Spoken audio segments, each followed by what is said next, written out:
Maoist party చరిత్రలో అత్యంత కీలక లొంగుబాటు, మునుపెన్నడూ లేని రీతిలో ఒకేసారి నలుగురు అగ్రనేతలు జనజీవన స్రవంతిలో కలిశారు.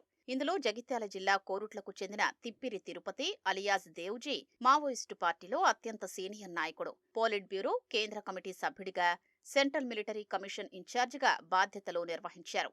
ఇంటర్లో ఉండగానే రాడికల్ స్టూడెంట్స్ యూనియన్ ఆర్ఎస్యూలో చేరి టౌన్ అధ్యక్షుడిగా పనిచేశారు. 1978 నాటి జగిత్యాల జైత్రయాత్ర ప్రభావంతో 1982లో పీపుల్స్ వార్లో చేరారు. పార్టీ అగ్రనేత గణపతి సూచనల మేరకు రాజిరెడ్డితో కలిసి దండకారణ్యానికి వెళ్లారు. 1984 నుంచి 87లో గడ్చిరౌలి జిల్లా సిరోంచ దళానికి, 1987-89లో పెరిమిళ్లి దళానికి కమాండర్గా పనిచేశారు. 1989లో గడ్చిరోలి డివిజనల్ కమిటీ సభ్యుడిగా నియమితులయ్యారు.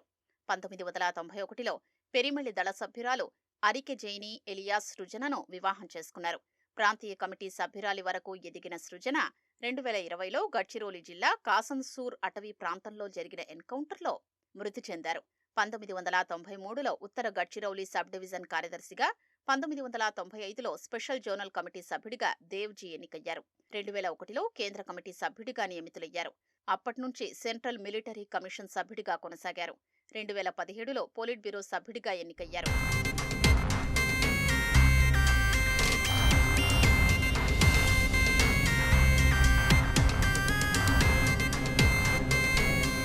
పెద్దపల్లి జిల్లా మంథని మండలం శాసర్తలపల్లికి చెందిన రాజిరెడ్డి 1974లో ఆర్ఎస్యూలో చేరారు. 1976లో కోరుట్ల, జగిత్యాల ప్రాంతాల్లో నమోదైన కేసుల్లో అరెస్టై ఏడాది తర్వాత విడుదలయ్యారు. 1980లోనే పీపుల్స్ వార్లో చేరగా 1982లో ఆయన భార్య రత్తమ్మ సైతం ఉద్యమ బాట పట్టారు. 1998లో ఛత్తీస్గఢ్లో చందనార్ అటవీ ప్రాంతంలో జరిగిన ఎన్కౌంటర్లో రత్తమ్మ మృతి చెందారు. గడ్చిరోలి డివిజన్ కమిటీ సభ్యుడిగా, కార్యదర్శిగా పనిచేసిన రాజిరెడ్డి 1987లో దండకారుణ్య కమిటీ తొలి కార్యదర్శిగా నియమితులయ్యారు. ఓ కేసులో అరెస్టై 1988 ఆగస్టులో ఆదిలాబాద్ జైలు నుంచి పారిపోయి మళ్లీ అడవి బాట పట్టారు. 1990లో కేంద్ర కమిటీ సభ్యుడిగా నియమితులయ్యారు. Dandakaranya special zone committee, DKS, GC, Maharashtra కమిటీలకు మార్గనిర్దేశకుడిగా వ్యవహరించారు. 2001లో మహారాష్ట్ర, కర్ణాటక, తమిళనాడు, కేరళతో కూడిన సౌత్ వెస్ట్ రీజనల్ బ్యూరోకు ఇన్ఛార్జ్ అయ్యారు. 2007లో పోలిట్ బ్యూరో సభ్యుడిగా నియమితులయ్యాక కేరళలో అరెస్టయ్యారు. 2 ఏళ్ల తర్వాత విడుదలై అజ్ఞాతంలోకి వెళ్లారు. 2022 నుంచి డీకేఎస్, జీసీ ఇన్ఛార్జిగా కొనసాగారు.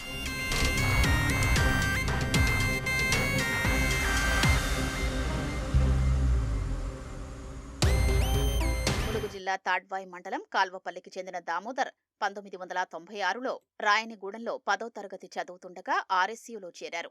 2 ఏళ్ల అనంతరం సమీప బంధువు బడే నాగేశ్వరరావు ప్రోద్బలంతో పీపుల్స్ వార్లో చేరి ఏటూరు నాగారం, మహదేవ్పూర్ దళ సభ్యుడిగా పనిచేశారు. 2000 సంవత్సరంలో ఏటూరు నాగారం దళ డిప్యూటీ కమాండర్గా పదోన్నతి సాధించారు. 2001లో ఏటూరు నాగారం దళంలో పనిచేస్తున్న ఎట్టి నరసమ్మను వివాహం చేసుకున్నారు.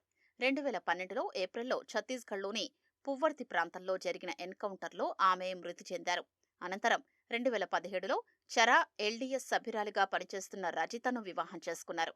2001లో కొత్తగూడెం, పాల్వంచ ఏరియా కమిటీ కమాండర్గా, 2005లో ఏటూరు నాగారం, మహదేవ్పూర్ ఏరియా కమిటీ కార్యదర్శిగా దామోదర్ పనిచేశారు. 2006లో ఖమ్మం, కరీంనగర్, వరంగల్ డివిజనల్ కమిటీ సభ్యుడిగా ఎంపికయ్యారు. 2009లో డివిజనల్ కమిటీ కార్యదర్శిగా, 2015లో తెలంగాణ రాష్ట్ర కమిటీలో స్టేట్ కమిటీ సభ్యుడిగా నియమితులయ్యారు. మార్చి 2019లో తెలంగాణ రాష్ట్ర కమిటీ సైనిక వ్యవహారాల ఇన్ఛార్జిగా, 2025లో తెలంగాణ రాష్ట్ర కమిటీ కార్యదర్శిగా పదోన్నతి పొంది బాధ్యతలు నిర్వహించారు.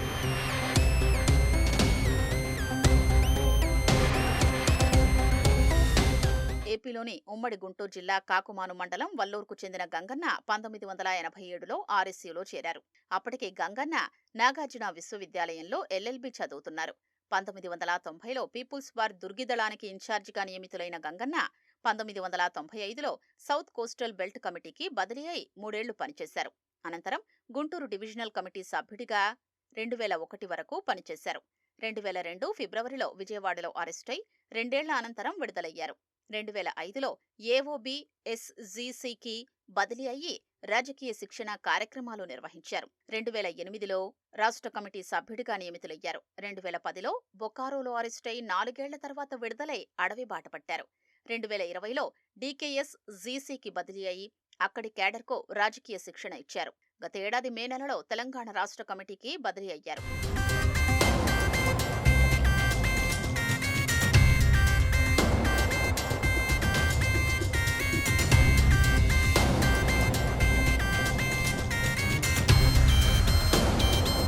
మావోయిస్టు పార్టీలో ప్రస్తుతం ఒకే ఒక్క పోలిట్ బ్యూరో సభ్యుడు మిసిర్ బెస్రా, ఎలియాజ్, సునీర్ మాల్ మాత్రమే మిగిలారు. తెలంగాణ నుంచి అజ్ఞాతంలో ఉన్నవారు 11 మంది మాత్రమే.